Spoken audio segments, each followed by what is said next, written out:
5, and then we will start. We have an interesting chapter. Well, all chapters are. יוסי, מה נשמע? בסדר.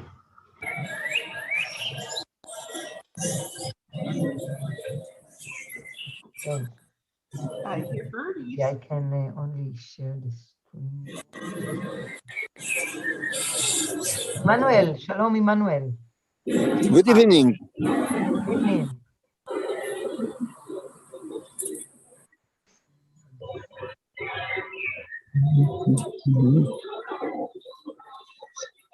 Okay, so Emmanuel, I will mute you.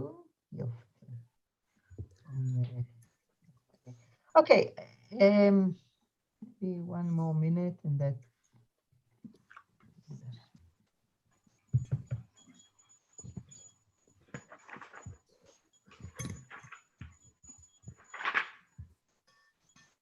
Or just promise me we're not going to actually read every word in this chapter. Okay, let's talk about it. Yes, it is a very long chapter, which we will do it short. Okay, is this answering your question? Because this is why I said it's quite an interesting one. So no, we will not read everything. It's really unnecessary. And you will, whoever didn't read before in advance, you will see why. But we will read a part of it just to see, just to feel the. Okay, I think I'll start now.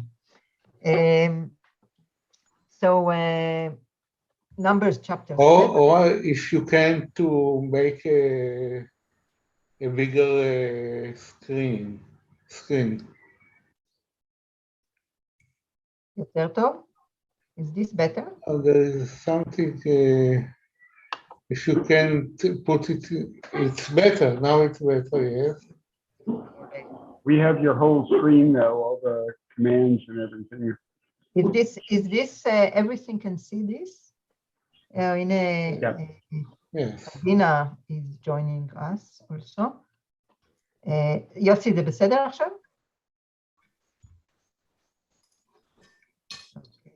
זה בסדר, רק אם אפשר לעשות כאילו, זה נראה טוב, אבל על כל המסך כאילו, נהדר עכשיו. It's okay. זה אצלך המסך, כי אצלי זה... אני לא יכולה על כל המסך. אני לא יכולה לראות. It's okay. It's okay. Okay. Shalom, Adina. How are you?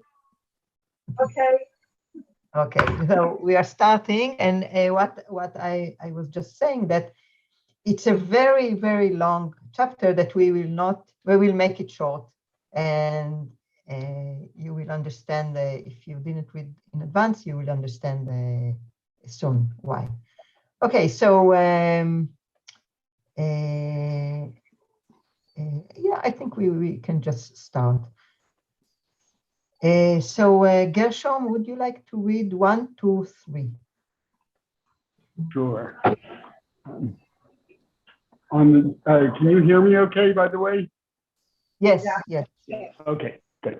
On the day that Moses finished setting up the tabernacle, he appointed and consecrated it and all its furnishings, as well as the altar and its utensils. When he had anointed and consecrated them, the chieftains of Israel, the heads of ancestral houses, namely the chieftains of the tribes, those who were in charge of enrollment, drew near and brought their offering before the Lord. 6 draft carts and 12 oxen, a cart for every 2 chieftains, and an ox for each one. When they had brought them before the tabernacle. Thank you. Okay, so let's look on these 3 verses. First of all, what do you think? Read in silence, maybe in verse number 1, and you know what? Verses number 1 and 2. What can be seen? What you can see in these verses. I'm talking about the way of the writing, the wording maybe.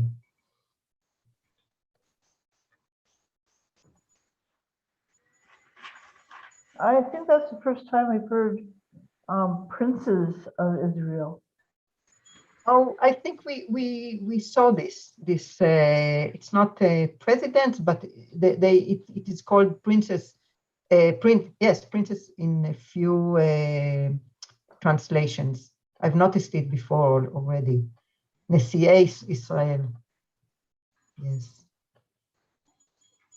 And anything. Look at, for example, number 1. So Moses had anointed it and sanctified it, okay? And all the furniture thereof, and the altar and all the vessel thereof, and had anointed them and sanctified them. I mean, maybe in Hebrew it is more emphasized that it is very repetitive.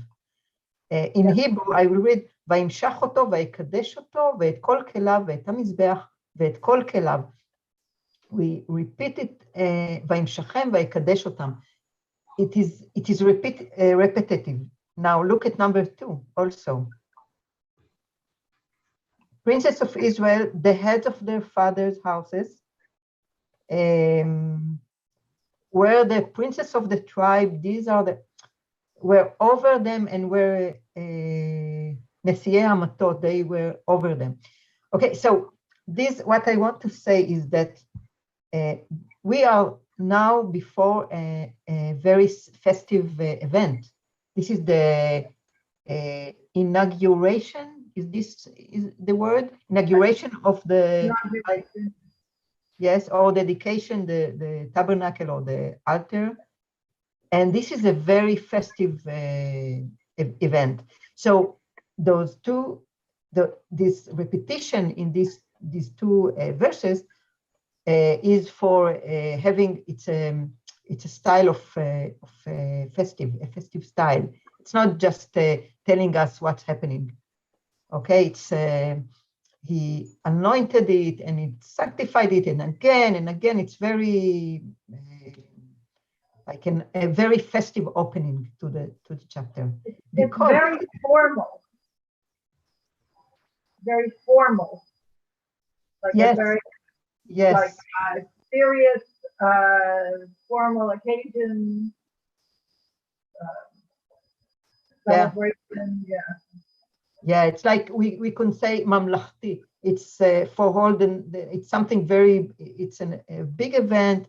It should be formal, should be for all the nation, for all the, okay, so this is something about this, the wording. Now look at number 1. It said that on the day that Moses had made an end of setting up the tabernacle, okay? ויהי ביום כלות משה להקים את המשכן. Now, do you remember when this happened? Sukkot. Wasn't it on Sukkot? Oh, yeah, but I mean, what I mean is, try to remember when, I mean, we are now in the beginning of Numbers. We read all Vaikra, Leviticus, right? When was all this building of the tabernacle was taking place? You're talking about when in history, or when in the Bible? I mean, okay, I'll אתם רואים את זה? רואים, נכון? In the second year when they went from in the desert. Exactly, Emmanuel, thank you. Exactly. Is that in Shemot? Yes, so in Shemot, just a moment, I want to find it. In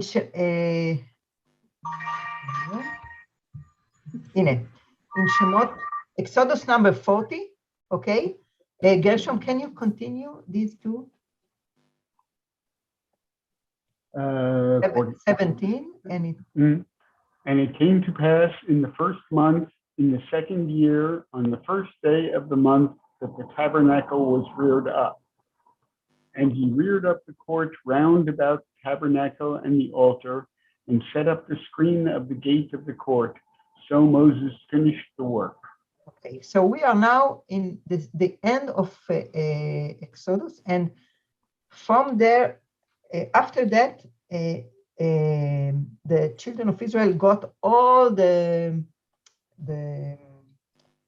commandments of Leviticus, and then what happened is all the planning for going to the wilderness. So all what we read in Numbers until now. So all the setting of the tribes and all the arrangements and every tribe and all the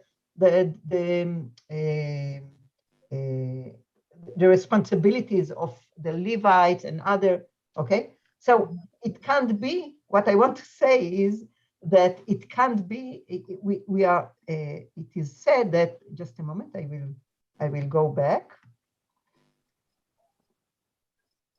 Okay.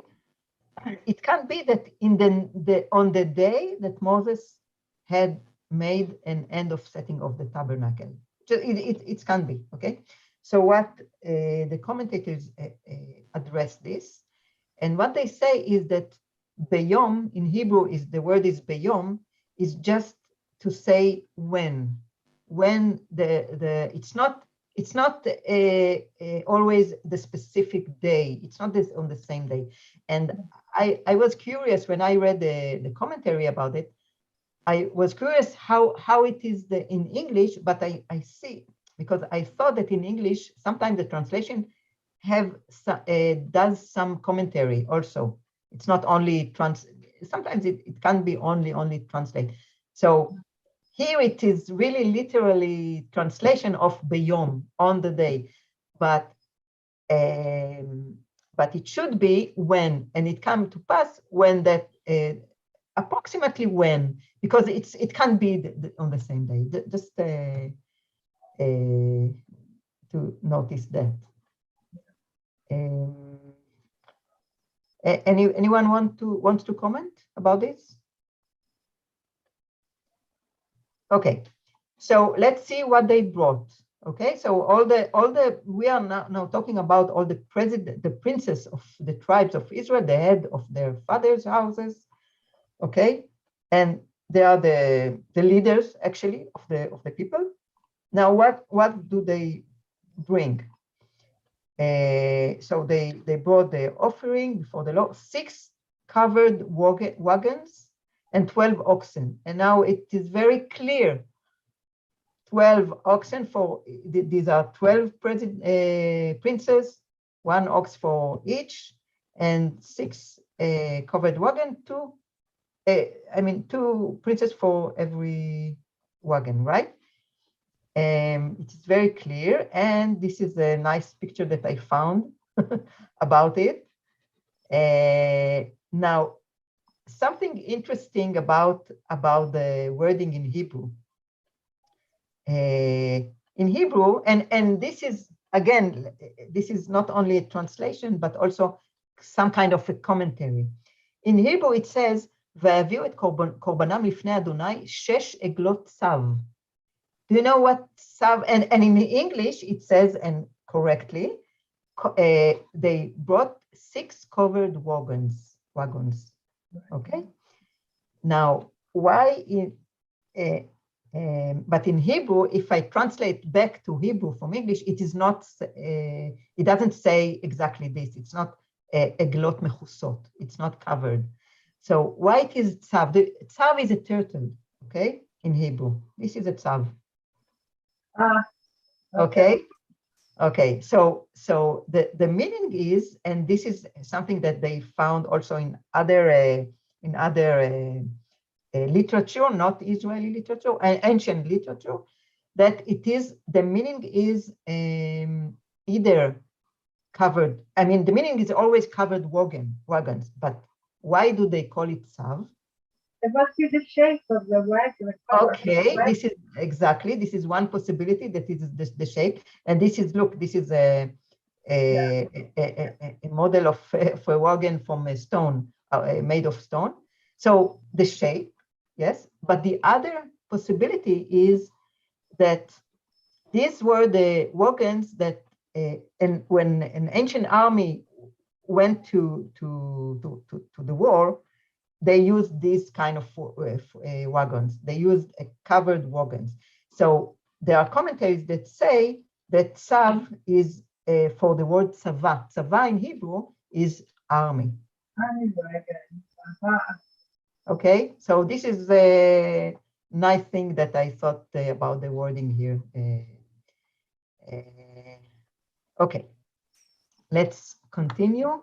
Also, Yes. what the tzav have, it's called the shiryon tzav. נכון, armory? Yes. Yes, you're right. The cover of the tzav, of the turtle, is in Hebrew we would say shiryon. Shiryon is an armor. It is correct to say, right? Armor. Yeah, armor. Armor. So yeah, this is and this connect to the meaning of an army. Maybe armor and army. Yeah. Okay. Anyway, Gary, would you like to read 4 to, wait a minute, 4 to 9? I just had musing here. Is it possible that the name for the turtle came first and then the name for the army came after the name for the turtle? Like because of the hard shell of the turtle and the armor and the. So I don't know. I mean, you say either if the word tzava came before the word tzav. Or if the word, tzav came before tzava. Yes, this is. I thought that I didn't know until I read it. I didn't know that there is a connection between tzav and tzava, the words in Hebrew. I didn't know because it is such a totally different things that I never thought about the connection between them. But now, shesheglot tzav is. So I don't know which word came before the other. The shell of the turtle looks a lot like the helmet that the soldiers wore in World War I. Yeah.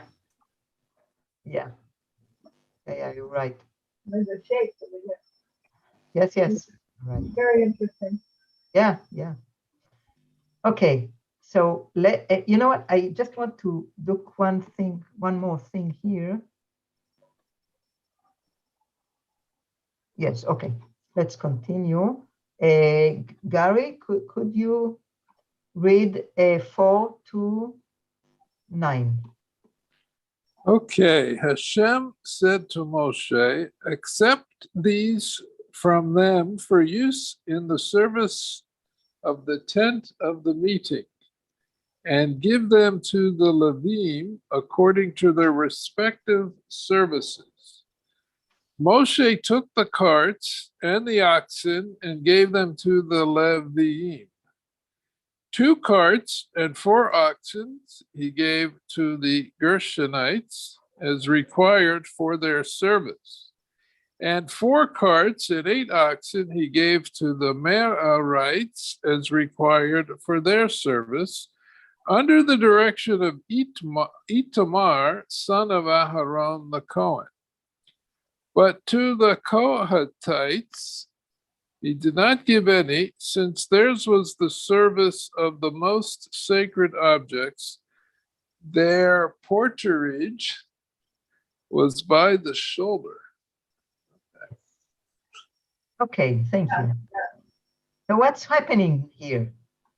Let's, before we understand why, and let's see what is happening. Before we have 6 wagons and 12 oxes, right? And we have there are 3 Levite families that are mentioned here: Gershon, Merari, and Kehat. Remember these 3 main families of the Levites. And it says that exactly what look at number 5, that this is the command from the Lord. Shall give them unto the Levites to every man according to his service. ונתת אותם אל הלוויים, איש כפי עבודתו. Okay, and now comes the details. Right. 2 wagons and 4 oxen to Gershon. Okay, and we had 6 and 12, so it left 4 wagon and 8 oxen, right? And that's it. So I mean, we don't have any more of this equipment. And okay, and Bnei Kehat, unto the son of Kehat, he gave none. Okay, now let's remember and just notice here, Bakatef Isau, upon their shoulders. First of all, they bring this to the Levites. Why do the 12 presidents or princes of the tribes of Israel give such expensive equipment to these 3 Levites family? Well, this is so they can carry, because we read about, this group is going to schlep this stuff, and this group is going to schlep this stuff. Yes, And this group it is is a going to donation. schlep this stuff. Yes. All parts of the Yes. tabernacle.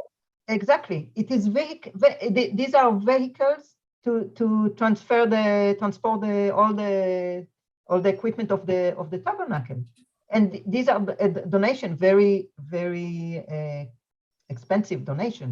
Okay. Now let's remember what every family has to do. Judy, would you like to read from here, or we are going back to number 3, chapter 3, verse 25. 25 until 37, and then a few more from verses from number 4. Let's read this first. I'll just read from here. That's fine. Yes, okay. Here, if you want, 27. Where's 20? Okay. And the charge of the sons of Gershon in the tent of meeting, the tabernacle, and the tent, the covering thereof, and the screen for the door of the tent of meeting, and the hangings of the court, and the screen for the door of the court, which is by the tabernacle and by the altar round about, and the cords of it, even whatsoever pertain to the service thereof. The families of the sons of Kehat were to pitch on the side of the tabernacle southward, and their charge, the ark and the table and the candlestick and the altars and the vessels of the sanctuary, wherewith the priests minister, and the screen and all that pertain to the service thereof. The appointed charge of the sons of Merari being the boards of the tabernacle and the bars thereof and the pillars thereof and the sockets thereof and all the instruments thereof and all that pertain to the service thereof. And the pillars of the court round about, and their sockets, and their pins, and their cords. This is the yes. Okay. This is the service of the families of the sons of the Gershonites in the tent of meeting. And their charge shall be under the hand of Itamar, the son of Aaron the priest. This is the service of the families of the sons of Merari, according to all their service in the tent of meeting, under the hand of Itamar, the son of Aaron the priest. And Moses and Aaron and the princes of the congregation numbered the sons of the Kohathites by their families and by their fathers' houses. So what do we have here? So according to this, to their duties, what did we read here? Just why Moses gave the sons, the Gershonites, was it 4 of the oxen and 2 of the wagons, and why the Merari, the sons of Merari got more because they. Well, I mean, I didn't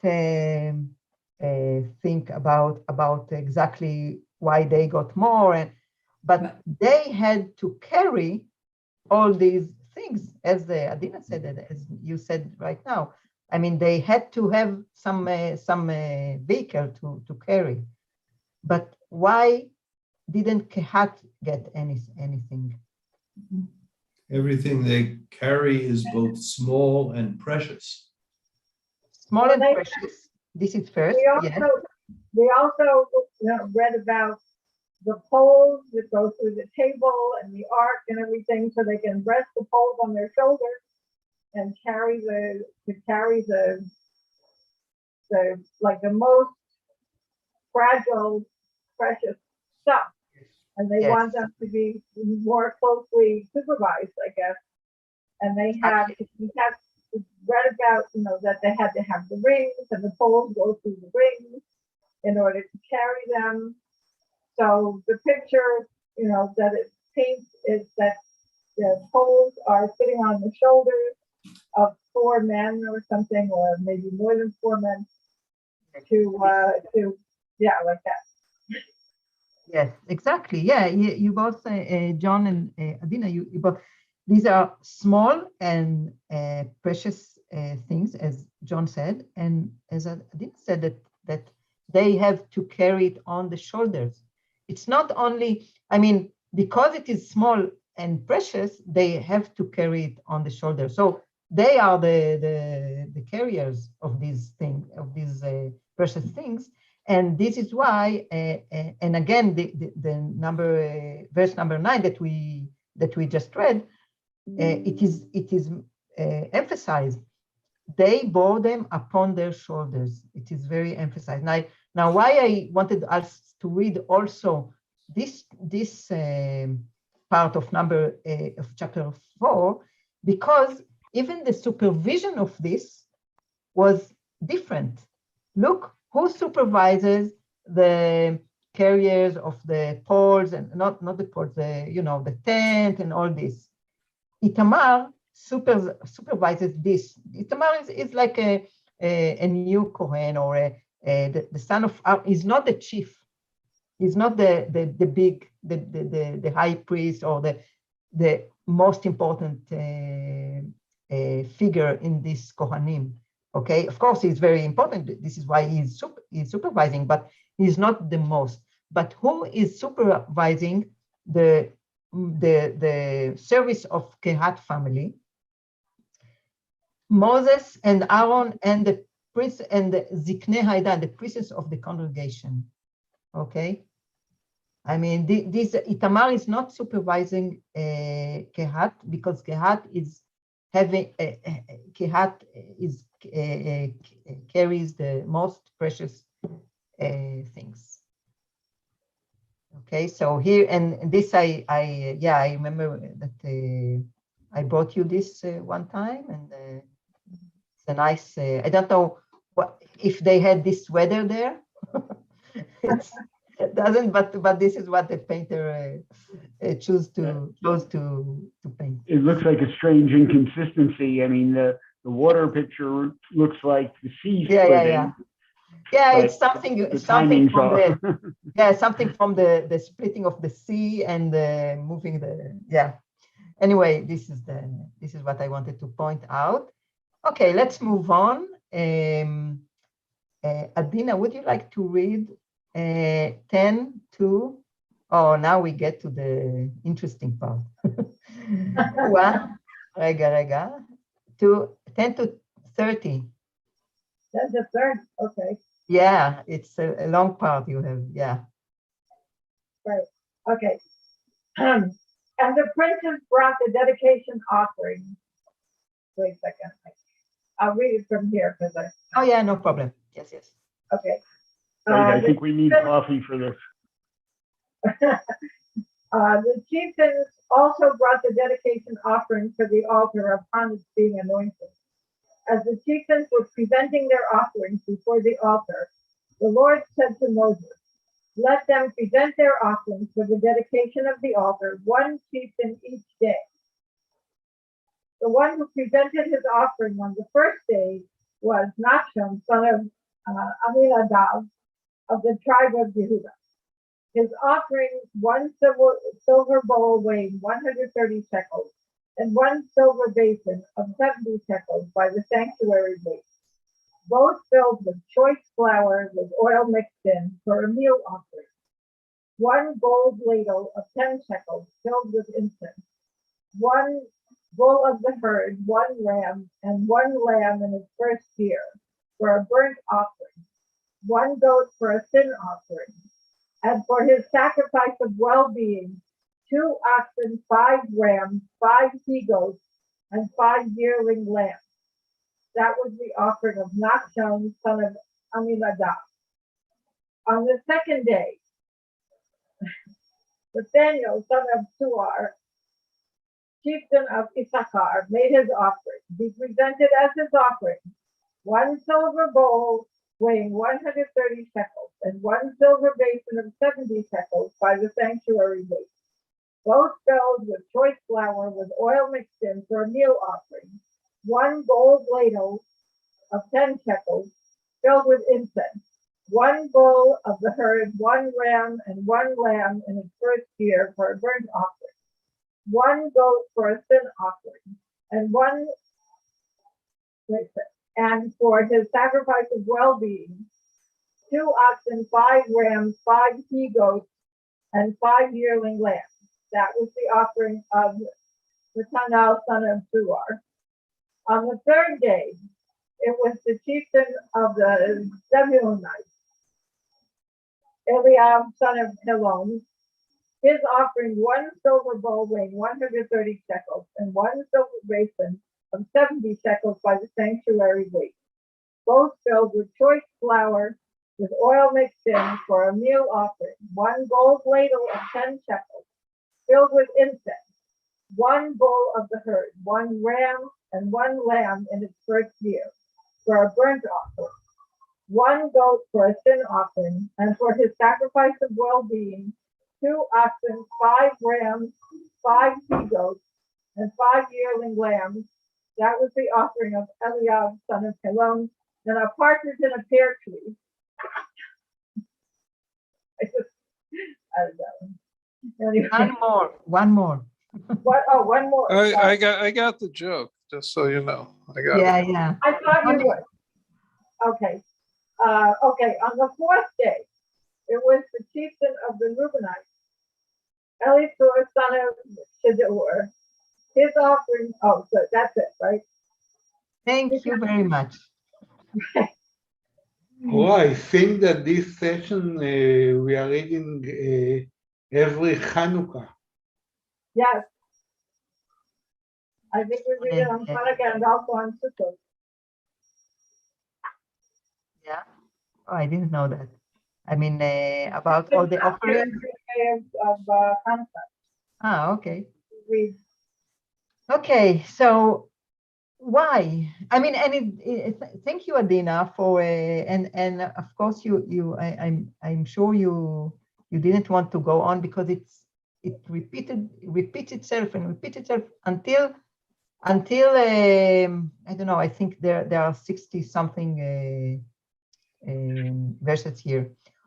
Why do you think it goes on and on exactly the same wording? There is no, if you will, sometimes we compare and we find all kinds of nuances or different or another, and we say, okay, this is another writer, another, I don't know, but here it's exactly the same, apart from the name, of course, the name of the prince, the name of the tribe, and the number of, and the day, the number of the day. Starting on the third day, because the first and second day are different. And then on the third day, it starts with formula, which makes it a difficult parsha to read. Yes, it makes it, yeah. Because there are slight differences in the slope. In the Tamim, there are maybe differences, but yeah, it's a very, yeah. So what's the point here? I mean, there are 12. It's maybe to emphasize that every tribe give equal, the same. Yes. exactly. And there is no difference between if you Yes. be big or small. Yes, it's exactly the same. So yes, in order not to have to keep the peace between the tribes, this is, I mean, and we will read about something that I took from the encyclopedia of Olam HaTanakh about that. But just before that, let's see, just in short, what do they bring? So they bring all kind of vessels with a meal offering. Okay, you remember that the meal offering was the offering for the poor people.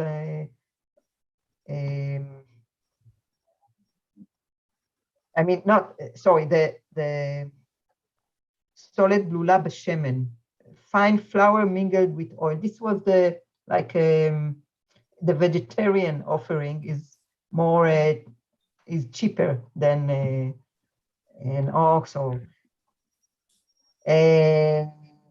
incense, and also, but look at they bring everything for all the sacrifices that they were told to do in the beginning of Leviticus. I didn't bring the verses of this because it was a bit maybe too much, but look, we have burnt offering, we have sin offering, we have a peace offering. Where is it? Olah chatat. This can peace offerings. Okay, and we have also chatat shlomim, meal offering. This is what I said before. And this is the sacrifices that they do in public. Okay, that the Kohanim do actually the sacrifices. And the only sacrifice that they don't have here is the sacrifice that they do for private men. It is Korban Asham. If someone was guilty of something, we talked a lot about it, and if someone did something that he was guilty of, so he brings a Korban Asham. But this is private. And these all kind of sacrifices are, they did it in a ritual way, and in all the public should have done it. Anything you want to comment about it? The structure is a little different on the first two. Yeah. The first, they start with his name and position. And then the second, they give it the day, but then again, it's his name before his position. The next 10 are all identified by their tribes before they are named. So let's see. מקריב ביום הראשון את קורבנו, נחשון, and then ביום השני הקריב נתנאל. Yes, you're right. And after that, it's all Yes, Nasi. you're right. Yeah. ביום השלישי נשיא לבני זבולון אליהו, ביום השני, ביום השלישי הקריב נתנאל. Yeah, again, it's maybe it's a small little hint of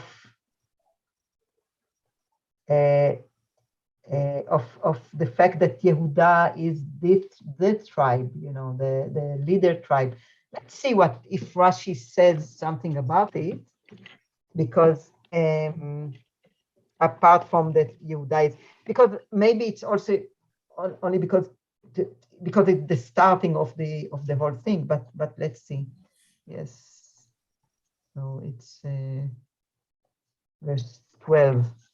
You can, if you have other commentaries, so you are welcome to say.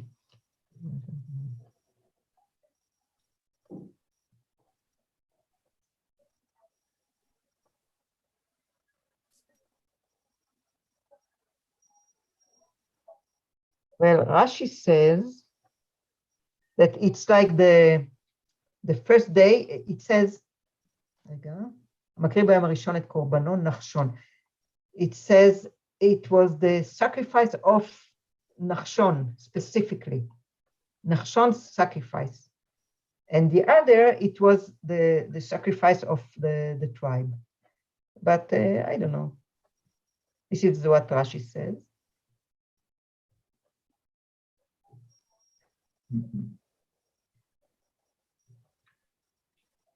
There is a midrash that Nachshon was the one who first jumped into the sea.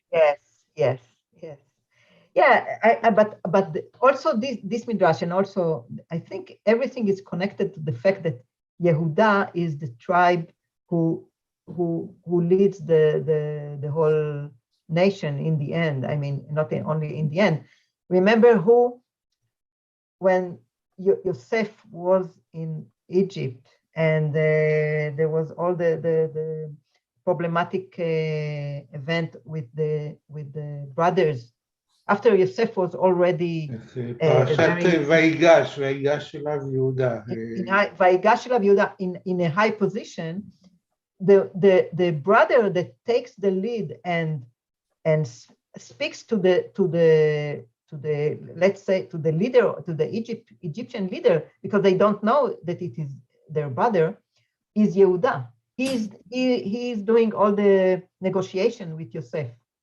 And also, we can, if we follow Yehuda, we can see throughout Bereshit and also afterwards, we can see that he was a leader, and also look at the bracha, the blessing that his father gives him.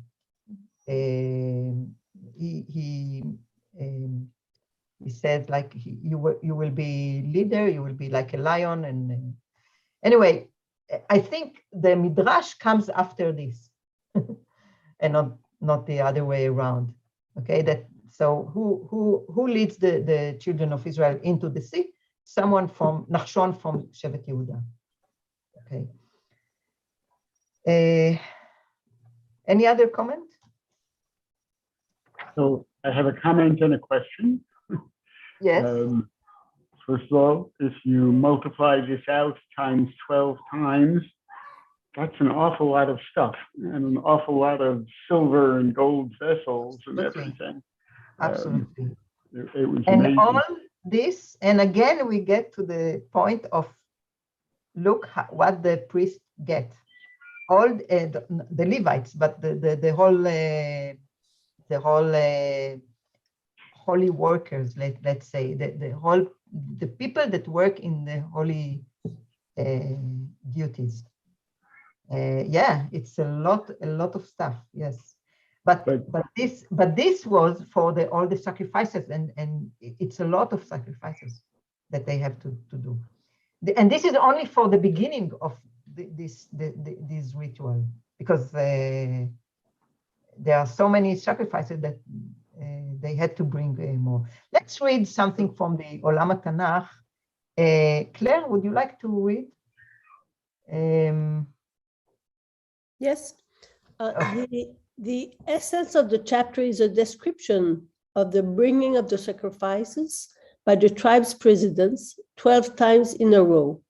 The description is repeated verbatim in changing the day, the name of the tribe, and the name of its president.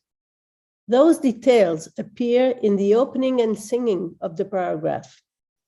This kind of repetition is not common in the Bible, since usually in the repetitions in the biblical stories, there are a chance of nuances and exchange of words and combinations, omissions or additions of words, matters and motives.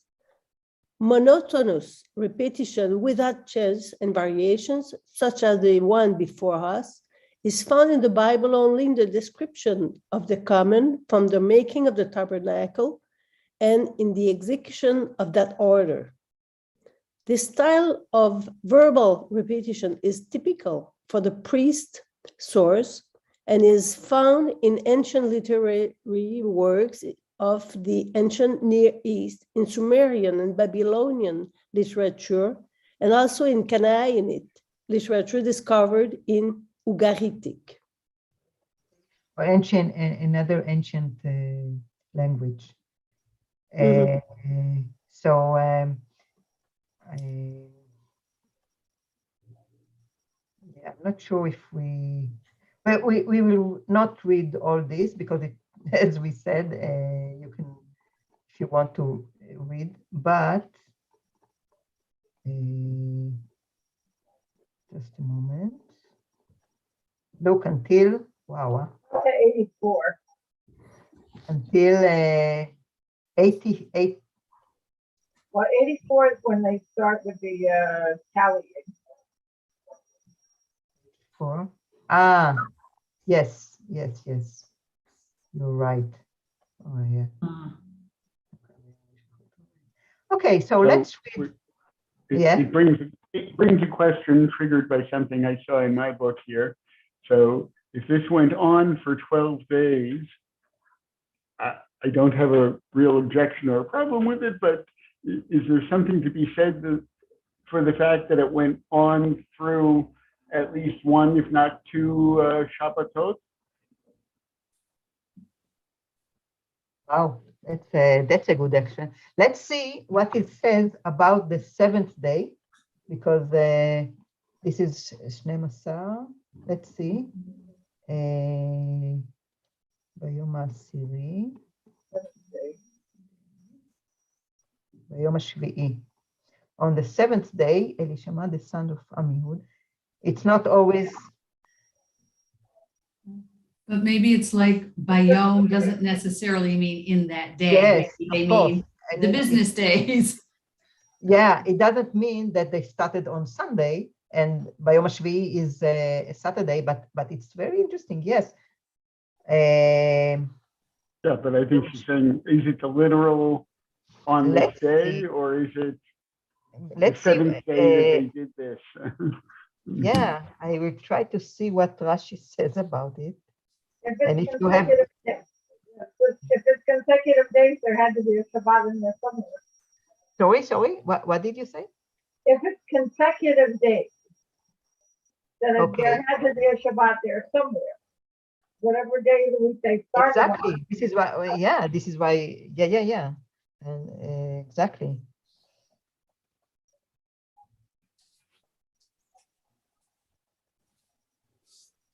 But I don't think the Torah tells us anywhere that they stopped doing the sacrifices on Shabbat. I think they still did the sacrifices on Shabbat. They did the sacrifice on Shabbat? I don't remember reading anything saying that they did not do the sacrifices on Shabbat. Yes, exactly. I also don't remember, but in my commentary, in Clout's commentary on the seventh day, it says, even though the individual sacrifice was not ordinarily brought on the Sabbath. I don't know where he gets that from exactly, but yeah. What does it say in your book? Because it is a totally different commentary, I know. I don't think it addresses that particular problem. There have to be some sacrifices. The women's commentary. Oh, okay. Of course, it's Shabbat. They also gave sacrifices. We are saying, וביום השבת שני כבשים בני שנה תמימים. And we do the Musaf, the Tfilat Musaf, because of the sacrifice of the Musaf in Shabbat. Yes. But Laura, you so well delineated all the different types of sacrifices way earlier on. So we're talking about the difference between the sacrifices they would have done on Shabbat and these individual sacrifices, which maybe they wouldn't have done. Yes, but the differences were not if they are sacrificed on Shabbat or not.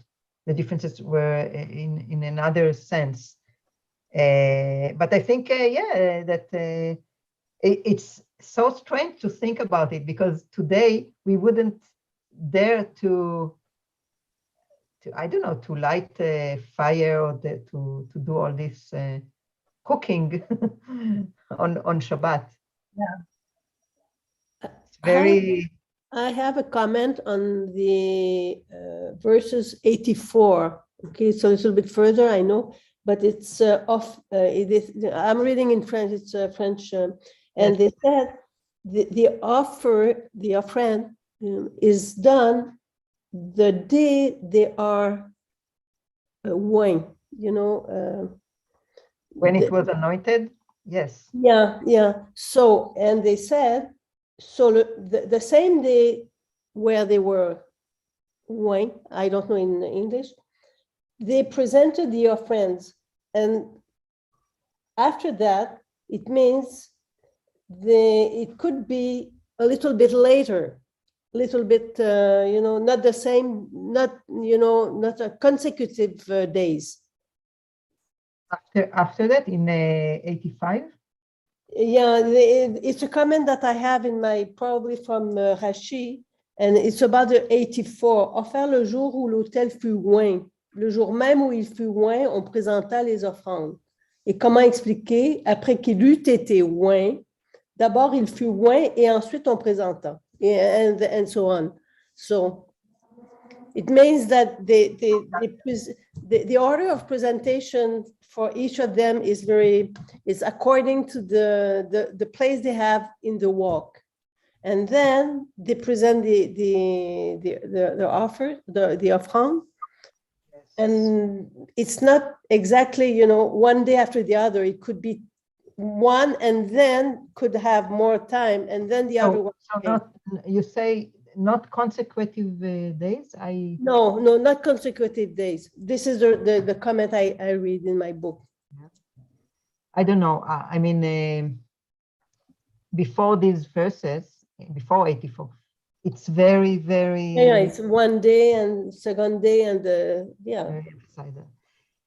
Okay. Anyway, but I think that it's a great question, Gershom. Yeah, probably they did it. It doesn't say anything about to do something different on Shabbat. Not Rashi, and also in Olam HaTanakh they didn't address this. So yeah, and as Emmanuel said, and also Adina, they did everything also on Shabbat. These things they did on Shabbat too. Okay. Also in Yom Kippur they use the two certified. נכון, זהו, I thought about yes. Okay, this is the text from Exodus 25 about the building of the tabernacle, but okay, we will not read it. What I want to read is let's talk a little bit about the last verse, unless you have any other comment. Rega, did everyone, Rega, John, you didn't read, right? John, so please read 89, and we will see. I think I have a few other more. When Moses went into the tent of meeting to speak with him, he would hear the voice addressing him from above the cover that was on top of the ark of the pact between the two cherubim. Thus he spoke to him. Okay, let's concentrate about where Moshe and God are talking between them, okay? Let's talk about this. It says, when Moses came to Ohel Moed, the tent of meeting, Gary? Can I interrupt with Of course. Because I have to go, but I'm reading here on the seventh day, the Sabbath, ordinarily only communal, not individual offerings may be brought on the Sabbath. But God commanded that the offerings of the tribal leaders be offered on the Sabbath of the inauguration celebration. This is from this. Yeah, okay. So in the but I'm not sure where they of the altar, it is brought in on Shabbat.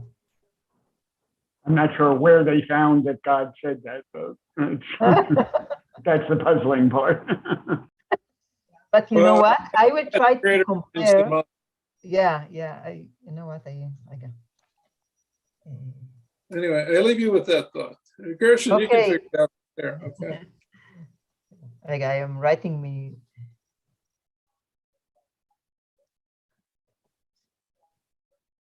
תודה, okay. But it's okay, Ora. You've got enough to do studying for your test. Yeah, I know, but it's very no. I will pass the question. You know, I have Bible professors, so they should know the answer. And if they don't know, so let's continue. I just want to show you something. Okay, so this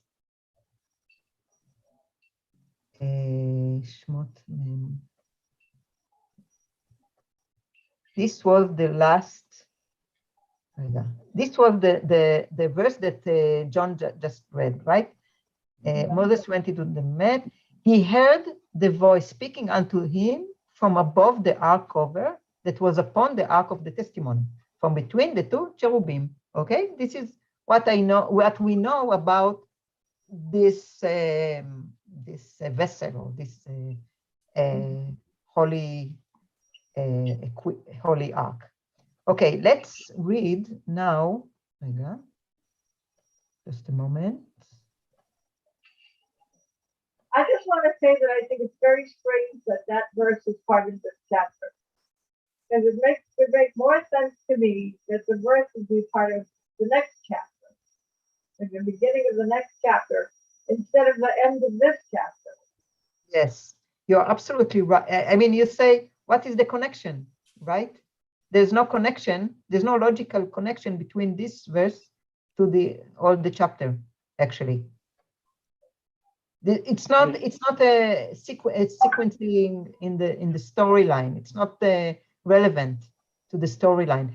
And this is something that, yes, the researchers talk about it, but I mean, this is, they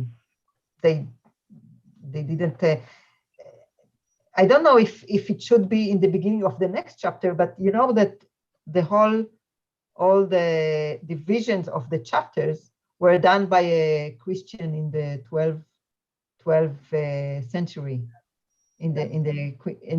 by a Christian priest in the 12th century that I forgot his name. In modern times, we would call this a cliffhanger, though. You have to wonder what was he thinking. Yeah.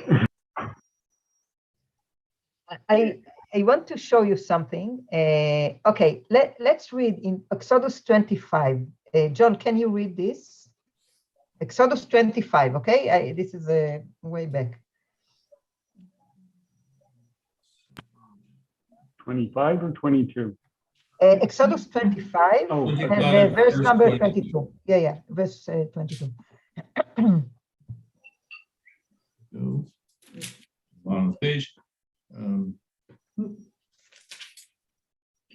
And there I will meet with you, and I will impart to you from above the cover, from between the two cherubim that are on top of the ark of the pact, all that I will command you concerning the Israelite people. So this was the Exodus 25 is approximately the beginning of the instructions of how to build the whole tabernacle and all the equipment inside, okay? So this is the first instruction of where the God will stand or will appear in order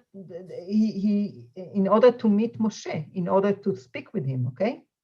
Now, where is the ark? Do you remember? If you want, I can load the picture of the tabernacle, but if you remember, tabernacle has a big yard, and the קודש קודשים. רגע, זהו, בדיוק. אז the two parts, one with the let's say the front or the entrance, with the table and the lamp with seven branches and all that. And inside, after the parochet, we have the Kodesh Kodashim, the Holy of Holiness, right? Now, inside there is one thing, the ark with the cherubim on top of them. And we think that it's not very, I mean, it's not very clear in the Bible, but that the Luchot HaBrit, no, the tables, the two tables, were inside the ark, okay? But who can walk into the Kodesh? So the ark, so God will speak to Moses from the ark, from the place where the ark is placed, on top, from between the two cherubim, right? Maybe I can show you. But this is the Holy of Holiness. And who can go into the Holy of Holiness? Aaron. Only Aaron, and only once a year, right? In Yom Kippur. So what is this? This is like a contradiction. Moses cannot go into the Kodesh HaKodashim, the Holy of Holiness, even if it's Moses. Even Moses cannot go inside. So how God talked with him מעל הקרובים. Yes, so this is why this is the first verse, the number 22 in Exodus 25. This is the first verse that of the instruction of where will be the meeting between God and Moses. But through all the priest source of the books that is thought to be written by the priest, Moses is not entering the Holy of Holiness. Is not entering. So God speaks, and Moses stands outside near the parochet, near the veil, okay, near the screen, and hears it. He cannot go into and let's read a few things about it, okay? רק רגע. Okay, John, would you like, רגע, everything. Ruth, you didn't read. Would you like to read? Oh, Crystal, you didn't read also. ואורית, אני לא ראיתי אותך, סליחה. שלום, אורית. I'm sorry, I didn't see you. Ruth, would you like to read? Sure, I may get interrupted. Please read. Okay, please read. You want me to start with verse 1. Okay. And the Lord called unto Moses and spoke unto him out of the tent of meeting, saying... That's it. Okay, so this is not very specific, right? He spoke unto him out of the tent of meeting, and in Hebrew, me'ohel moed. It's not a specific place that he was talking to to him. Now, let's read these 3 verses. Can you go on? Sure. And it came to pass on the 8th day that Moses called Aaron and his sons and the elders of Israel. And they brought that which Moses commanded before the tent of meeting, and all the congregation drew near and stood before the Lord. And Moses said, This is the thing which the Lord commanded that ye should do, that the glory of the Lord may appear unto you. Thank you. So here verse that we were supposed to be talking to Moses from above the cover. The cover is not above it. It means the cover of the ark. Oh, okay, I got you. Okay, and just I want to what we see here that when Moses is not alone, another possibility that Moses and the children of Israel, or at least the elders, are listening to God's voice. But here is they all stand before the tent of meeting, and all the congregation drew near and stood before the Lord. I mean, it's not specific. No one got into the tent of meeting in this occasion, because first of all, there's no room for so many people, but also because of the holiness. They just stood near the tabernacle, okay? And look what it says here, that the glory of the Lord may appear unto you. No one can see the Lord, but they saw the glory of the Lord. Now, something about, look at how did Moses see and speak to God? Just a moment. No. Who didn't read? Crystal, would you like to read these two? Sure. Then the cloud covered the tent of meeting, and the glory of the Lord filled the tabernacle. And Moses was not able to enter into the tent of meeting, because the cloud abode thereon, and the glory of the Lord filled the tabernacle. So here is the, look, this is in Exodus 40. Exodus 40 is the last chapter of Exodus, when everything is ready now. Everything, all the tabernacle is built and arranged and set, and we know that Exodus, these chapters are priest source, from priest source. Look at number 35. It is very, I don't know. It's like it's very clear that Moses was not able to enter into the tent of meeting, and according to what I read about this, is not able to enter not the tent of meeting but the Holy of Holiness, which means the priests through all the generation wanted us to understand that they don't allow Moses to enter to the Holy of Holiness. Only Aaron. Okay? And so when God says to Moses, I will speak with you from the ark, and he maybe will be there, but Moses will be outside, not outside the tabernacle, but outside the veil, not inside Kodesh HaKodashim.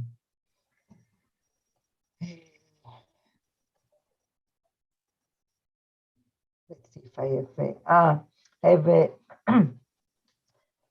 yeah, the word moed in Hebrew, moed is meeting. It actually is a meeting point.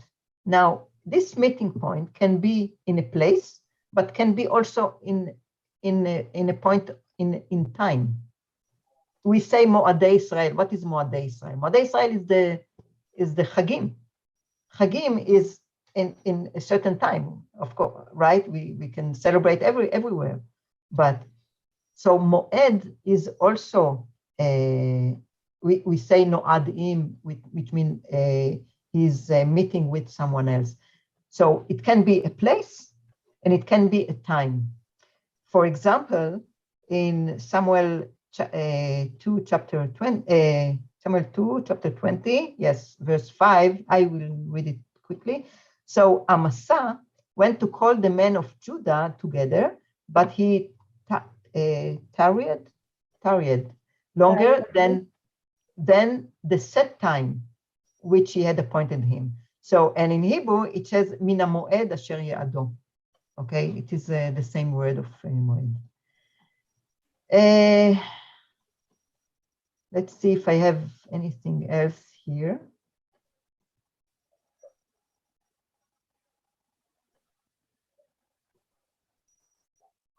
Yeah, this is the repetition you can read in Exodus 25. I think we will. So I'm. I don't have any other comment unless if you have anything else to say.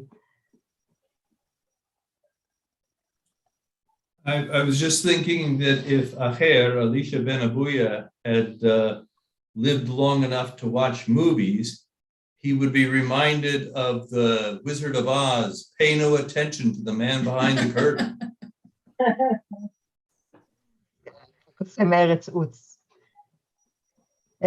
Okay, so thank you all, and see you. Thank you very much. You're welcome, and Shabbat Shalom. Shalom. Thank you. Bye bye. Thank you. בהצלחה, now your test. נכון, yeah. Okay. Next lesson will be on 7th July. Okay. Yeah, I forgot to say it. I hope I'm still here. Okay. Bye bye. להתראות.